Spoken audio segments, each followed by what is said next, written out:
Hello everyone, welcome to Commerce Net Scholars. I hope you all are perfectly fit and fine and you are being regular with the studies.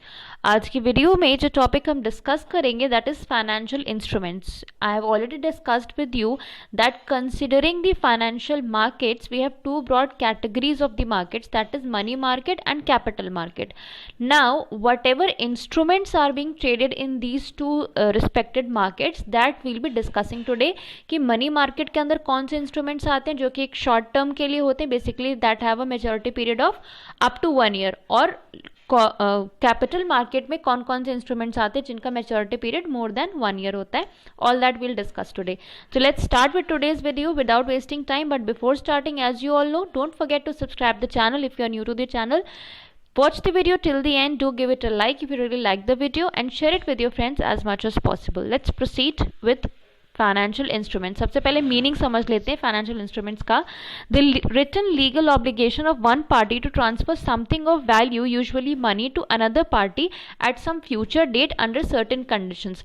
Simple सी चीज़ ये समझ लो, कोई भी written कह सकते हो डॉक्यूमेंट जो है हमारे पास जो कि दो पार्टीज को इन्वॉल्व कर रहा है. एक party that will be obliged to transfer something to the other party and the other party will be becoming dutiful after the transfer. तो ये जो एक सिचुएशन होता है जहाँ पे कोई वैल्यू, कुछ कंसिडरेशन, कुछ मॉनेटरी वैल्यू इन्वॉल्व होती है उस डॉक्यूमेंट में, उसको हम बोलते हैं financial instruments. The enforceability of the obligation is important. Financial obligation कब आता है? रिस्पॉन्सिबिलिटी से आता है आपका ऑब्लिगेशन. अगर आपको कोई रिस्पॉन्सिबिलिटी मिली है तो उससे ऑब्लिगेशन अराइज होता है. तो ऑब्लिगेशन का जो एलिमेंट है वो प्रेजेंट होना बहुत ज़्यादा इंपॉर्टेंट है talking about the financial instruments, क्योंकि दो पार्टीज इन्वॉल्व है. एक पार्टी ट्रांसफर कर रही है, दूसरा पार्टी ट्रांसफर एक्सेप्ट कर रही है. Financial instruments obligate one party, person, company और government to transfer something to another party. Financial instrument specify payment will be made at some future date. आप तुरंत के ट्रांजैक्शन की बात नहीं कर रहे हो, क्योंकि अगर आप तुरंत के ट्रांजैक्शन की बात कर रहे हो तो you should have either drawn a cheque or you would have given it in the form of a cash. Basically आपको पेमेंट कब रिसीव होगा? किसी फ्यूचर डेट पे, and that future date will be depending upon the type of market जिसका instrument आप select कर रहे हो. अगर मनी मार्केट है तो अप टू 1 ईयर होगा, कैपिटल मार्केट है तो मोर देन 1 ईयर होगा.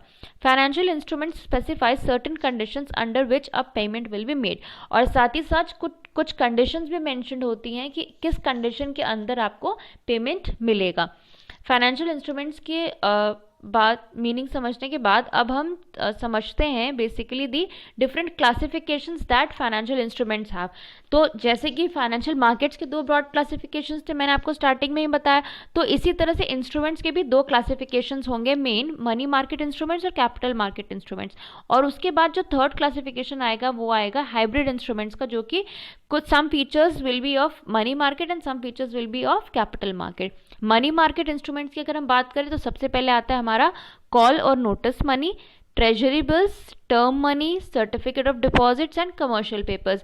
ये सारे इंस्ट्रूमेंट्स आपके लिए पढ़ना और समझना बहुत ही ज़्यादा ज़रूरी है, whether I am talking about the UG और पीजी लेवल एग्जामिनेशंस या फिर मैं नेट के एग्जाम की बात करूं तो ये जो टर्म्स हैं, ये जो इंस्ट्रूमेंट्स हैं, ये क्वेश्चन में अक्सर पूछे जाते हैं एग्जामिनेशन में.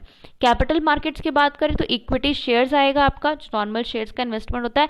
प्रेफरेंस शेयर्स आएंगे जिनको प्रेफरेंस पहले मिलती है for paying the dividend out of it.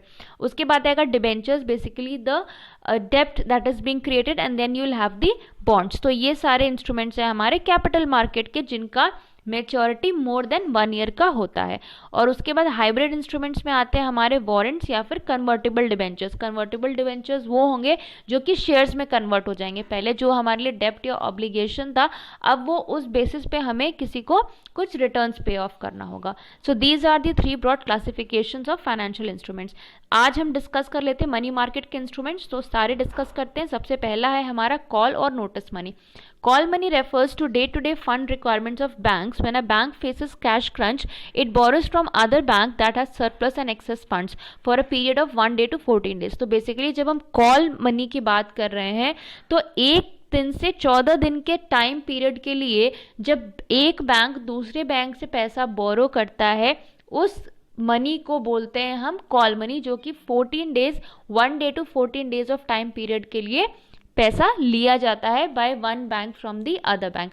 और अगर हम नोटिस मनी की बात करें तो बेसिकली ये सिर्फ एक दिन के लिए या ओवरनाइट बेसिस पे, बेसिकली जब हम कॉल मनी की बात कर रहे हैं तो ये आपको एक दिन के लिए या ओवरनाइट बेसिस पे दिया जाता है, which can extend up to the period of 14 days. लेकिन जब ये पीरियड 2 दिन से ज़्यादा एक्सटेंड हो जाए, यानी कि 14 डेज तक जब ये एक्सटेंड हो जाता है, तो ये कहलाता है आपका नोटिस मनी। तो सिंपल कर देते हैं इस चीज़ को। जब हम कॉल मनी की बात कर रहे हैं तो बेसिकली हम एक दिन या फिर ओवरनाइट बेसिस पे हम बैंक से पैसा ले रहे हैं।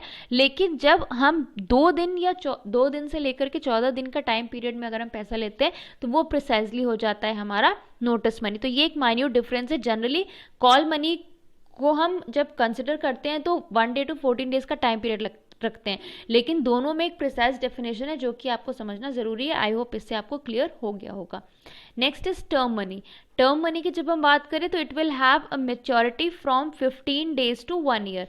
यानी कि जो कॉल मनी था उसमें 1 डे टू 14 डेज आएगा। प्रिसाइजली कॉल मनी एक दिन का होगा और नोटिस मनी होगा हमारा 2 डेज टू 14 डेज का। लेकिन टर्म मनी जो होगा हमारा वो 15 डेज से 1 ईयर तक का होता है, और ये without, it is lent without any collateral, यानी कि कोई सिक्योरिटीज के अगेंस्ट नहीं देना पड़ता है। 2 distinct policy measures were taken to activate the term money market. First, term money of original maturity between 15 days and 1 year was exempted from CRR in August 2001. CRR is cash reserve ratio. Second, no limits were stipulated for transactions in term money market, unlike those under call notice money market. तो कोई भी limits नहीं थी कि कितने limit का transaction हो सकता है टर्म मनी के अंदर। नेक्स्ट हम बात कर लेते हैं ट्रेजरी बिल्स के बारे में, जो कि हमारे लिए बहुत ही इंपॉर्टेंट है। Treasury bills are short term borrowing instruments of the central government. तो ये बिल्स कौन आपको प्रोवाइड करता है? सेंट्रल गवर्नमेंट प्रोवाइड करती है। These are the safest money market instruments. These are different from commercial bills. Commercial bills you have all those certificate deposits and all. These are basically the government bills. Treasury bills are purely finance bills and do not arise out of any trade transactions, are issued only by central government through the RBI. और ये जो treasury bills होती है इनका जो period होता है वो होता है कुछ इस तरह से 81 days, 162 days and then we have 364 days. तो ये जैसा कि आप देख पा रहे हो कि 2 के मल्टीपल्स में होता है। तो बेसिकली या तो ये 81 डेज के लिए इशू होगा, 162 डेज के लिए, या फिर 364 डेज के लिए। नेक्स्ट हम बात कर लेते हैं सर्टिफिकेट ऑफ डिपॉजिट की। Is a money market instrument issued by bank. एक चीज बहुत अच्छे से याद रखिएगा, सर्टिफिकेट ऑफ डिपॉजिट और कमर्शियल पेपर में ये एक बेसिक डिफरेंस है दोनों का। मोर और less they are similar, but ये एक बेसिक डिफरेंस है जो कि समझना बहुत जरूरी है। सर्टिफिकेट ऑफ डिपॉजिट आपको बैंक इशू करती है, लेकिन कमर्शियल पेपर आपको कोई एजेंसी या ऑर्गेनाइजेशन इशू करता है। तो बेसिकली सर्टिफिकेट ऑफ डिपॉजिट कब इशू होता है? To raise funds from the secondary money market. Basically it is issued by the bank so that you can avail funds from the secondary money market. Next we have commercial papers, a short term unsecured negotiable instrument consisting of promissory notes with a fixed maturity, generally issued by companies as a means of raising short term debts. तो हमारा certificate of deposits किस लिए था? By banks for raising debts from secondary market, while commercial papers are issued by the companies as a means of raising short term debt. Short term डेब्ट दोनों का है, लेकिन फर्क क्या है कि वो बैंक इशू कर रहा है और ये कंपनीज इशू कर रही हैं। These are issued at a discounted face value. Generally जो वैल्यू है आपकी उससे कम वैल्यू पे। अगर 100 रुपये मान लो फेस वैल्यू है तो मान लो ये 90 पे या 80 रुपीज़ पे आपको अवेलेबल है। The issuer promises a fixed amount at a future date but pledges no assets. So whatever amount has to be paid will be paid at a future date, but no assets. There is no pledging. Basically what is a pledge? Pledge, there are certain conditions, जैसे हमने आपको hypothecation और bailment बताया था, pledge बताया था, wherein the right to use the property is reserved. So this is a condition for commercial papers wherein you are not going to pledge any assets, rather you are going to promise to pay it at a future date. अगर आपको difference समझना है pledge, hypothecation और mortgage का, तो I have prepared the video which is uploaded in the playlist of business law. उसमें जाकर के आप देख सकते हो, डिफरेंसेस को क्लियरली समझ सकते हो। So that's all for today's topic. I hope it is clear to you all. Any doubts you can mention down in the comment section below. That's all for today. Thank you and have a nice day. Again a reminder, don't forget to subscribe the channel if you haven't subscribed yet.